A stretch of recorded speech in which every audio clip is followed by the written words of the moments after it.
महाराज श्री जी, विधान में मैं कम से करीब करीब आती हूँ, कोई 2-3 रुके होंगे मेरे कम से कम लिखे में आती हूँ। मेरा और मेरा परिवार का ऐसा क्या सौभाग्य है, तो हम पहुँच गए और इतने सब लोगों के साथ में आराधना करके और कर्मों को काटते हैं। तो देखिए, मैं चाहूंगा एक बार सुशीला जी, शांता जी और इनके संपूर्ण परिवार का जोरदार अभिनंदन। ये बात बिल्कुल सही है कि कोरोना काल को छोड़कर और एक आध कोई और ऐसा प्रसंग हुआ। कोरोना काल में भी प्रत्यक्ष में आई, घर में मंडल बना करके मैंने दिल्ली में किया, हाँ, और किशनगढ़ में किया, आपके सानिध्य में पूरे घर में मंडल बांट के पूरे भाव विशुद्धि के साथ किया। तो ये इनके बड़े प्रबल लगन और भाव का द्योतक है, और बहुत प्रमुखता और उत्साह के साथ इस विधान को आपने संपन्न किया। आपने पूछा कौन सा पुण्य का उदय या कैसा सौभाग्य है। मैं तो ये कहूँगा, गाढ़ा लेकर आए हो और जितना लेकर आए हो उससे कई गुना बटोर करके जाने की बात। निश्चित उन लोगों का बड़ा सातिशय पुण्य होता है जिसे हम पुण्यानुबंधी पुण्य के रूप में कह सकते हैं, जो ऐसे सत्कर्मों का लाभ लेते हैं। आज हमारे समाज में धनी मानी परिवारों की कमी नहीं है, लेकिन जितने भी धनी मानी परिवार हैं प्रायः उनमें से छुट्टियां होने पर या मौका मिलने पर देश विदेश की टूर में जाने वाले लोग ज़्यादा मिलेंगे। घूमने फिरने और मौज मस्ती में अपने द्रव्य का व्यय करने वाले लोग बहुत मिलेंगे। लेकिन मैं उन सब से कहूँगा, सुशीला जी और उनके पूरे परिवार से लोगों को ये प्रेरणा लेना चाहिए कि सब कुछ होने के बाद भी अपना पूरा समय धर्म ध्यान में ही अर्पित करें। यदि इन लोगों का हिसाब लगाया जाए तो साल में लगभग 250 दिन तो गुरुओं के पास बीतता ही होगा, लगभग इतना तो हो ही जाता होगा। और आज 6 प्रतिमा के व्रतों का पालन कर रही हैं, ये कोई साधारण नहीं। तो ये चीजें सीखना चाहिए। मैंने अभी बात कही कि ये पुण्यानुबंधी पुण्य का सुपरिणाम है। देखिए, 2 तरह का पुण्य होता है। पुण्य तो होता है, लेकिन पुण्य भी किस क्वालिटी का, ये हमें देखना। एक पुण्यानुबंधी पुण्य और दूसरा पापानुबंधी पुण्य। पुण्यानुबंधी पुण्य वह पुण्य होता है जो अपने उदय में सामने वाले की बुद्धि को निर्मल बनाकर उसे सत्कर्म में लगाता है और नए पुण्य के अर्जन का अवसर प्रदान करता है।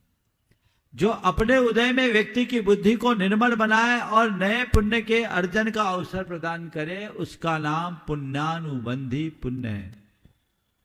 इससे उलट जो पुण्य व्यक्ति की बुद्धि को विकृत कर उसे भोगों में आसक्त कर दे और भावी दुर्गति का पात्र बना दे, वो पापानुबंधी पुण्य है। रावण जैसे लोगों का यही पापानुबंधी पुण्य था, जिसका सिक्का उसके जमाने में खूब चला।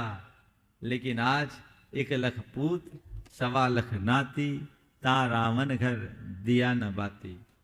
वैभव संपन्नता के साथ यदि बुद्धि की निर्मलता है और धर्म की प्रगाढ़ रुचि है, तो मानना कि तुम्हारा पुण्यानुबंधी पुण्य है और ये तुम्हें परंपरा से मोक्ष दिलाने वाला है।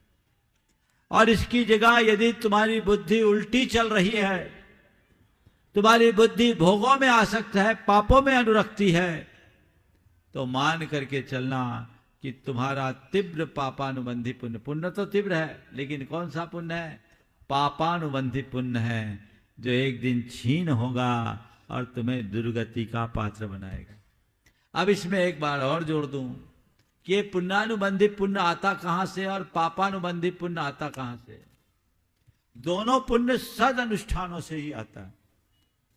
विशुद्ध भावों से भरकर आत्म शुद्धि की दृष्टि रखते हुए आत्म कल्याण की भावना से किए जाने वाले सदनुष्ठान से जो पुण्य अर्जित होता है, वो पुण्यानुबंधी पुण्य होता है।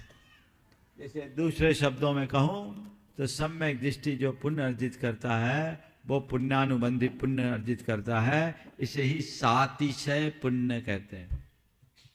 और दूसरा ख्याति, पूजा, लाभ और भोगाकांक्षा आदि की भावना से ग्रसित होकर किए जाने वाले सदनुष्ठान से पुण्य तो आता है, पर कौन सा पुण्य आता है? पापानुबंधी पुण्य। मैंने एक अच्छा काम किया, मैंने बहुत बड़ी तपस्या की, मैं मुनि बन गया, अगर अपने आत्म कल्याण की भावना से बना हूं तो मुझे मोक्ष मिलेगा। और मैं नेम और फेम के चक्कर में मैं मुनिपन का पालन करूंगा तो पुण्य आएगा, पर कौन सा पुण्य? पापानुबंधी पुण्य, जो अपने उदय में मेरी बुद्धि को विकृत करके मुझे दुर्गति का पात्र बनाएगा।